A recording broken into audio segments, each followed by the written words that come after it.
అందరికీ నమస్కారం అండి. మీరు చూస్తున్నారు పవనానంద వ్లాగ్స్. ఈ వీడియో వచ్చి మనకి కోనసీమ జిల్లాలోని ఇరుసుమండ గ్రామంలో ఈరోజు మనం ధ్వజస్తంభ నూతన ప్రారంభం అయితే మనమైతే ఈ వీడియోలో మొత్తం కూడా చూడబోతున్నామండి. వీడియో అయితే ఫుల్గా చూసేసేయండి. కొన్ని సంవత్సరాల క్రితం ధ్వజస్తంభం ప్రారంభించిన తర్వాత అదైతే మనకి శిథిలావస్థకు చేరిన తర్వాత మళ్ళా ఈ వినాయక స్వామి టెంపుల్లో అయితే మళ్ళీ మనకి నూతన ధ్వజస్తంభం అయితే 3 రోజులు హోమం కార్యక్రమం జరుపుకుని మనకి ఈ వీడియోలో ఈరోజు అయితే మీకైతే ఈ ధ్వజస్తంభం కార్యక్రమం ఏ విధంగా జరిగింది ఏంటి అనేది, అలాగే ఊరికి వచ్చి మనకి ధ్వజస్తంభం ఏ విధంగా పెడతారు, ఎందుకు పెడతారు అన్నది ఈ వీడియోలో ఫుల్గా చూసి తెలుసుకుందాం.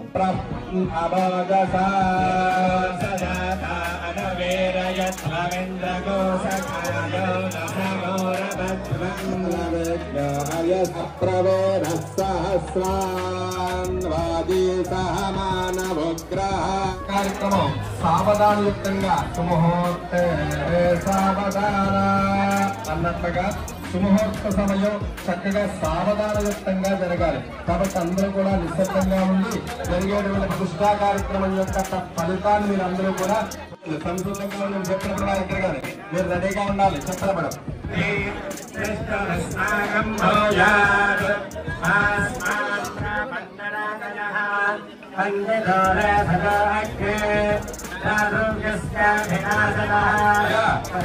ప్రస్తుత సమయం 10:52 నిమిషాలైంది. ఇంకా 1 నిమిషం మాత్రమే ఉన్నది. సంసిద్ధంగా ఉండాలి. అందరూ కూడా చక్కగా 1 నిమిషంలో ఉండగలిగిన ఆసంలో ఉంటే మన గ్రామానికి మనకి భగవంతుడి యొక్క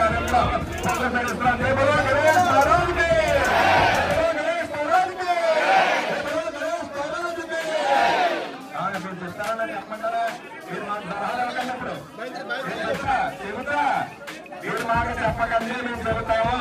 చెప్తా మీరు మాకు చెప్పకండి చెప్తా.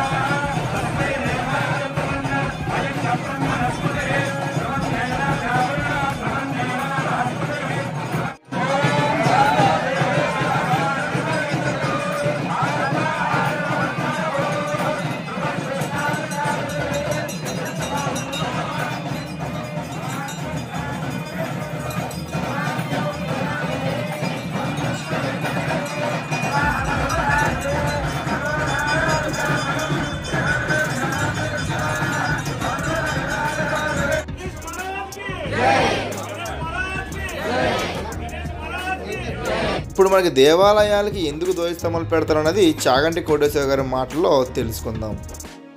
దేవాలయాలకి ఆగమము అని ఉంటుంది. మనం ఒక ఇల్లు కట్టుకుంటే వాస్తుశాస్త్రం ప్రకారం అంటే యజమాని భార్యాబిడ్డలతో నివసించడానికి వీలైన రీతిలో దీర్ఘకాలం అందులో ఉండడానికి రామాయణంలో రామచంద్రమూర్తి అంటాడు, సౌమిత్రే చిరజీవిభి అంటాడు. ఈ ఇంటిలోకి ఎందుకు వెడుతున్నానంటే ఈ ఇంటిలోకి వెళ్ళి ఏ అనారోగ్యము లేకుండా నేను చిరకాలము సంతోషంగా ఉండడానికి ఇంట్లోకి వెడుతున్నాను.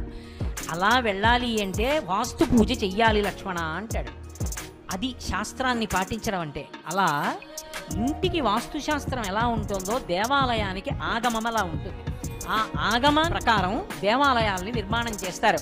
ముఖమంటపము, అర్ధమంటపము, అంతరాలయము, అంతరాలయములో దీపములు, దీపముల యొక్క కాంతిలో ఈశ్వరమూర్తి దర్శనము. దేవాలయంలో పెద్ద పెద్ద కరెంటు లైట్స్ వేసి దర్శనం చేయకూడదు. ఎందుకు చెయ్యకూడదు అంటే దేవాలయంలో వెలుగుతున్న దీపమే గురువుగారు.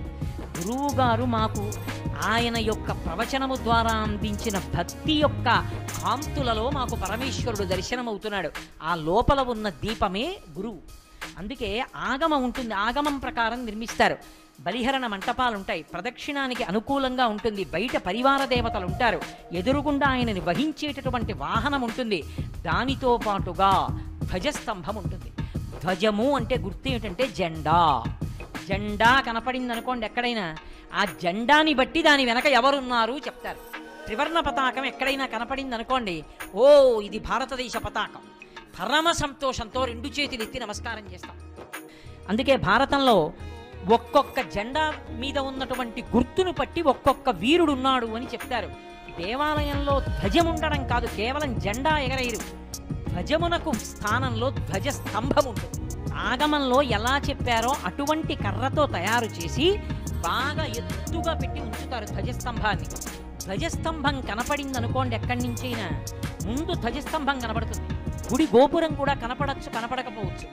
ధ్వజస్తంభం కనపడేటట్టుగా ఉంచుతారు. అందుకే మీరు ఎప్పుడైనా చూడండి, ప్రఖ్యాత దేవాలయాలలో ధ్వజస్తంభాలు కనపడకుండా చుట్టుపక్కల భవన నిర్మాణాన్ని అనుమతించారు.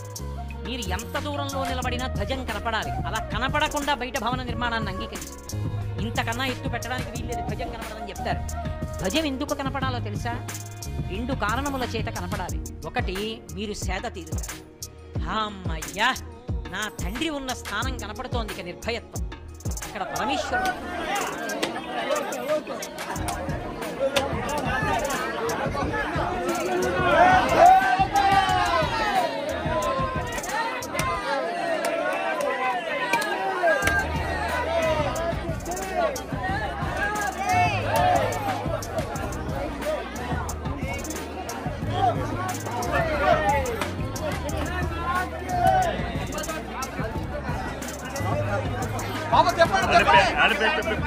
పెట్టేకోడాలి.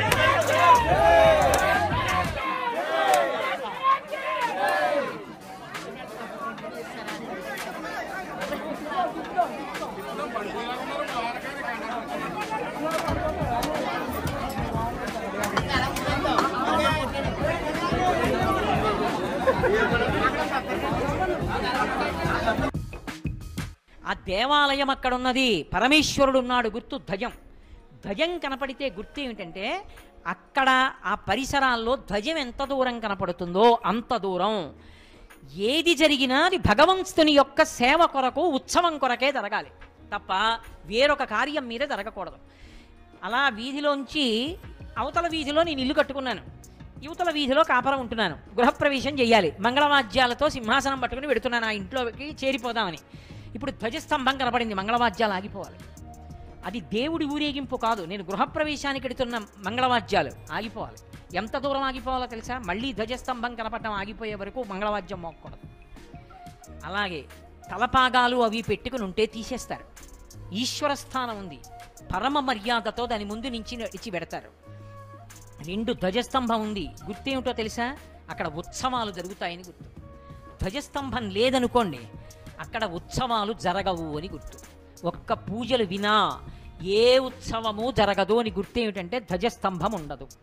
ధ్వజస్తంభం లేని దేవాలయంలో ఉత్సవం చేయరు, ధ్వజస్తంభం ఉన్న దేవాలయంలోనే ఉత్సవం చేస్తారు. పల్లకి పట్టాలన్నా, ఉత్సవమూర్తి బయటికి రావాలన్నా, ఆయనకి ఏదైనా వేడుక చెయ్యాలన్నా ధ్వజస్తంభం ఉంటేనే చేస్తారు. అందుకే ధ్వజస్తంభాన్ని ప్రతిష్ఠించారు అంటే ఉత్సవాలకి తోరణం కట్టారు అని గుర్తు. అందుకే ధ్వజస్తంభం నేను నాటిస్తానంటే నేను నాటిస్తానని ముందుకొస్తారు. పూర్వం చక్రవర్తులు కూడా ధ్వజస్తంభాలు నాటించారు, నాటించి తరించారు. అది ఎంత కాలం ఉంటుందో అంత కాలము గొప్ప విషయం. ఆ ధ్వజస్తంభం ఏ కారణం చేత కూడా పడిపోవడానికి వీల్లేదు, జాగ్రత్త తీసుకోవాలి. నాహంకర్త హరిహికర్త అని పివిఆర్కే ప్రసాద్ గారు తిరుమల తిరుపతి దేవస్థానం కార్యనిర్వహణాధికారిగా ఉండగా పొందిన అనుభవాల యొక్క సమాహారంగా ఒక గ్రంథరచన చేశారు. అందులో మీరు ఆనంద నిలయంలో ఆ వెంకటేశ్వర స్వామి వారి దేవాలయంలో ధ్వజస్తంభం కొద్దిగా శిథిలమైతే మళ్ళీ ధ్వజస్తంభ ప్రతిష్ఠ చెయ్యడం ఎంత గొప్పగా చెయ్యవలసి వచ్చిందో, ఎన్ని మలుపులు తిరిగిందో నిజంగా ఆయన కళ్ళ ముందు సాక్షాత్కరింపచేశారు. ఎంత గొప్పగా చేశారో రచన. కాబట్టి ధ్వజస్తంభం అనేటటువంటిది అంత గొప్పది. ఆకాశ దీపమని అన్ని దీపాలు దేవాలయంలో పెడతారు. ఆకాశమే పరబ్రహ్మంగా ఎత్తే దీపం ధ్వజస్తంభం మీదకి ఎత్తుతారు. అందుకే ఒక్క కార్తీక మాసంలో దీపాలకి సంబంధించినటువంటి నెల, ఆ నెలలో పెట్టేటటువంటి దీపం మాత్రం దేవాలయంలో నేల మీద పెట్టరు. అంటే మనం దేవాలయంలో పెడతాం నేల మీద, ఆలయం తరపు దీపం ప్రదోష వేళలో ఆకాశ దీపం అని ధ్వజస్తంభానికి తాడు కట్టి పైకెత్తుతారు. పైకెత్తితే ఆ దీపం వెలుగుతూ ఉంటుంది. ఆ దీపాన్ని చూస్తే చాలు, పునర్జన్మ లేదు దాని మీద. అందుకే కార్తీక పౌర్ణమి నాటి దీపం గురించి అంత గొప్పగా మాట్లాడతారు. అటువంటి ఆకాశ దీపం వెలగాలన్నా, ఉత్సవాలు జరగాలన్నా, ఈశ్వరుడు ఉన్నాడని అందరూ సంతోషాన్ని పొందాలన్నా, అది ఈశ్వర దేవాలయం అని గుర్తు పట్టాలన్నా, అక్కడ అందరూ సంతోషంగా వెళ్ళి ఉత్సవాలు చేసుకోవాలన్నా ధ్వజస్తంభం అవసరం. దేవాలయ ఆగమంలో ధ్వజస్తంభానికి అంత ఎనలేని కీర్తి ఉంది. అక్కడ ఎగిరిన పతాకాన్ని బట్టి ఉత్సవానికి ఆహ్వానం జరుగుతోంది అని గుర్తు. గరుత్మంతుడి పతాకం ఎగురుతోందనుకోండి, విష్ణు సంబంధమైన ఉత్సవం జరుగుతోందని గుర్తు. ఎవరు వాహనమో వాడు పతాకంగా పైకి ఎగురుతాడు, పైకి లేస్తాడు. శివాలయంలో ఉత్సవం జరుగుతోందనుకోండి, నందీశ్వరుడు యొక్క పతాకం పైకెడుతుంది. ధ్వజమును ఆరోహించడంలో అంటే ఆ పతాకం పైకెక్కడంతో ఉత్సవాలు ప్రారంభం, మళ్ళీ దాన్ని దింపడంతో ఉత్సవాల పరిసమాప్తి, లేదా చక్రస్నానంతో త్రిశూల స్నానంతో పరిసమాప్తం అయిపోతాయి. అంత గొప్పది ధ్వజస్తంభం. మన సనాతన ధర్మంలో ఒక దేవాలయానికి అత్యంత ప్రధానమైనది. శైవాగమంలో అయితే శివాలయంలో 8వ వంతు ధ్వజస్తంభం. మీరు అలా వెళ్ళిపోతూ ధ్వజస్తంభం వంక కాకతాళీయంగా ఇలా చూసినా సరే శివాలయంలో 8వ వంతు మీరు దర్శనం చేసిన పుణ్యం మీకు వేసేస్తారు.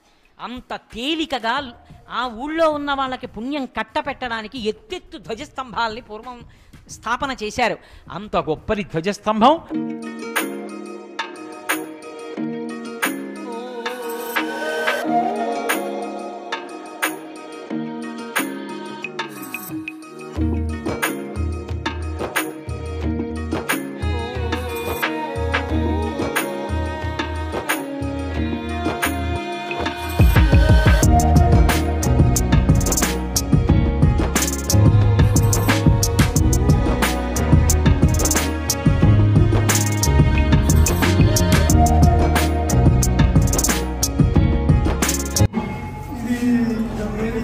కాదు కానీ ఇది అవసరం లేదు మీరు చేశారనిపించింది.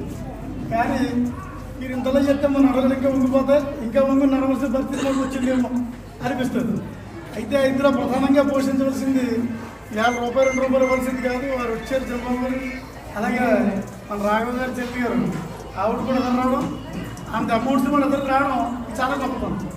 మిగతాది చీర జాకెట్ కొరిస్తే కుట్టుకుడికి వచ్చి మేము వచ్చినట్టుగా సరదాగా ఏదో చెందుతూనే పట్టుకొచ్చాం, అంతే తప్పించి వేరేదేం కాదు. అలాగే ఈ రోజుని చాలా పెద్ద కార్యక్రమానికి స్టార్టింగ్ శ్రీకారం చుట్టాడు మన పుచ్చిబాబు. అక్కడ గారిగోపురాన్ని కట్టించేసి కేవలంగా మరి మొత్తం అంతా కూడా ఆయన కోటలో చేసుకుందామని అంత ప్రశాంతంగా చేశారు. ఇటువంటి కార్యక్రమం పరంపరగా వెళ్ళాలని పరమేశ్వరుని స్వామివారిని కోరుకుంటూ, అలాగే ఒకేసారి స్వామివారికి సన్నిధి గొప్పతనం తెలియదు కానీ మన ప్రాంతంలో ఋషిమండలమే వాడు ఆనందరామేశ్వరుడు, అందరూ సందేహం లేదు, ఆనందాన్ని ఇచ్చేవాడు. ఖచ్చితంగా మనలో దరిద్రులు అవ్వలేడు ఏ వర్ణంలో, అది మనకి ఖచ్చితంగా చెప్పచ్చు. అలాగే అన్ని వర్గాలు సుభిక్షంగా ఉండాలి, ఇంకా ఉండాలి. ఇది మనకి వినాయక స్వామి అనుకుంది సడన్గా చాలా స్పీడ్గా వచ్చింది. అది అనుకుంటే తొందరగా తొండమునే మన ఒకేసారి ఆ ఎనక పరిగా కానీ చాలా స్పీడ్గా పరిగెట్టింది. వాహనం ఎరగలేదు కానీ గుర్రం స్పీడ్ కన్నా ఎక్కువైంది, అది చాలా స్పీడ్గా వచ్చింది. నెల్లూరు ప్రాంతంలో చాలా బాగా రావడం. అలాగే మన రావు గారు వారి వయసు చాలాసార్లు అంటూ ఉంటాను నేను, వారి వయసు మా బాబాయ్ గారి వయసు అయింది చెప్తూ ఉంటాను, నాకు 60 దరిద్రం ఉంటాయేమో. అటువంటి వేళ మేమందరం కూడా రోడ్ల తిరిగి బ్యాచ్ ఆనందపేట డిపార్ట్మెంట్కి మేము ఇప్పుడు చూసేటట్లు. కానీ ఇక్కడ గుళ్ళు కూర్చొని మేము చేసేది ఏం లేదు, జస్ట్ అలా చొక్కలో చంద్రబాబు సార్ కనపడి వెళ్ళిపోతాం. మధ్యలో చెన్నగారు ఉంటారు బాబు, ఇలా జరుగుతుందంటారు బాబు, చేసాను శోభ అంటూ ఉంటాం. ఏదో అతను సాయవంతం చేస్తున్నాడు, అతనికి తీసుకెళ్ళిపోతాడు. అలాగే మన రావు గారు ఆ వయసులో తిరగడం చాలా గొప్ప విషయం, అందులో తిరగలేదు. అలాగే ఈ సందర్భంగా వారిని ప్రత్యేకించి అభ్యర్థించాలి. అంటే కారణం ఏంటంటే వారి చెల్లి గారికి ఉంటలేదు, కానీ మరి ఫండింగ్ పట్టుకొచ్చారంటే చాలా మరి ఆ గొప్పతనం ముందులో వారితో తెలియదు. అయితే వారిద్దరికీ చెందాలని మనస్ఫూర్తిగా కోరుకుంటూ, అలాగే మన చంద్రబాబు గారు చాలా బృహత్తర కార్యక్రమం శ్రీకారం చుట్టారు. శ్రీకారం చుట్టం చాలా గొప్ప, దాన్ని పూర్తి చేయడం తర్వాత అందరూ పూర్తి చేస్తారు వేరే. కానీ శ్రీకారం చుట్టాలని తరంకి వచ్చింది, అది శ్రీ మొదలెట్టారు, వారి చేతుల మీద చేశారు. వారికి పరంపరాభివృద్ధిగా వారి వంశంతో అభివృద్ధి చెందాలని కోరుకుంటూ మనసావాచ కర్మ కోరుకుంటూ, అలాగే ఇటువంటి కార్యక్రమాలు మరింత జరగాలి. ఇది ఎక్కడితో ఆగిపోకుండా సక్సెస్ బాగా రావాలి. ఇందాక ఎవరు అడిగారు ఒక పెద్ద అయినా తర్వాత ఏంటంటే గురుగారు, దాని తర్వాత ఏం చేద్దాం పరమేశ్వరుడు కాదు, మీరు ఏదో మనసులో అనుకోకుండా అప్రయత్నంగా సవారీలు ఎదుర్కొని ఉన్నారు కదా. పనులు పెద్ద దొరబాబు గారు ఎవరు ఉన్నారు మొత్తం. తర్వాత వచ్చేది ఏదో 2 కోట్ల రూపాయలు బడ్జెట్ ఉంది, 4 రాజగోపురం వచ్చేది, ఒక 4 పుష్పగోపురం శ్రీకారం పూర్తి చేశారు. మరి దాన్ని మిగతా పూర్తి చేసి మిగతా 3 కూడా పూర్తి చేయడంలో ప్రధాన భూమికి ఆయన వహించాలేమో. అయితే వారు కూడా దీనికి పూర్తిగా మనందరం సహాయ సహకారం చేసుకుంటూ దాన్ని చక్కగా అభివృద్ధి చేసుకుంటూ చెయ్యాలి. అలాగే ఈ కార్యక్రమంలో కృతజ్ఞతాపూర్వక అభివృద్ధి చాలా గొప్ప విషయం. ఇదివరకు వెళ్ళి నేను చిన్న ఇంతకన్నా గట్టగదని చెప్పాడు, ఇలాగా అనుకున్నారు బాబు, దీనికి ఏముందే బాబు, దీనికి అటువంటి ఏం చేయకూడదు, పరమేశ్వరుడు ముందు అందరూ పిల్లలే, అందులో ఏం సందేహం లేదు. సరే ఇది ఎక్కడితో ఆఫ్ చేయకుండా వారు ఇందాక రావు గారు నువ్వు చిన్నమాట చెప్పాడు, ఇవాళ మాట చాలా మంచి మాటలు వచ్చేస్తున్నాయి పరంపరగా. ఇందాక వచ్చారు మన ఏదో సందర్భంలో కూడా కుంభాభిషేకం చేద్దామంటే సుబ్బారెడ్డికి అంటే ఏదో సందర్భంలో అన్నాను వారితో. సరే సరదాగా నా మనసులో సరదా ఏంటంటే మీరు అనుకుంటున్నారు కాబట్టి స్వామివారికి సుబ్బారెడ్డి ఎదురుకుండా కూర్చోబెట్టారు కాబట్టి 365 రోజులకి కనీసం 200 కళ్యాణం జరగాలి, 200 days. అందుకు మనందరం తక్కువ చేసుకుని స్వామివారికి కళ్యాణం చేసేదని మీరు అందరూ ప్రోత్సాహం చేసుకుని అది ఈ సందర్భంగా రామగారి శ్రీకారం చుట్టడానికి అని కోరుకుంటూ, అలాగే బాబుగారి చేతుల్లో కూడా శ్రీకారం చుట్టించి ఆ కార్యక్రమం పూర్తి చేయించాలి. అలాగే పైన కుంభాభిషేకం గురించి మరి ఇందాక అన్న మామూలుగా ఏదో సూచనలు అంటే ఇది పూర్తి స్థాయిలో అమల్లో పెట్టి భారతీయులు కాబట్టి తీసేసుకున్నాం. అంచేత ఇప్పుడు నాకు ఇందాకనే తెలిసింది.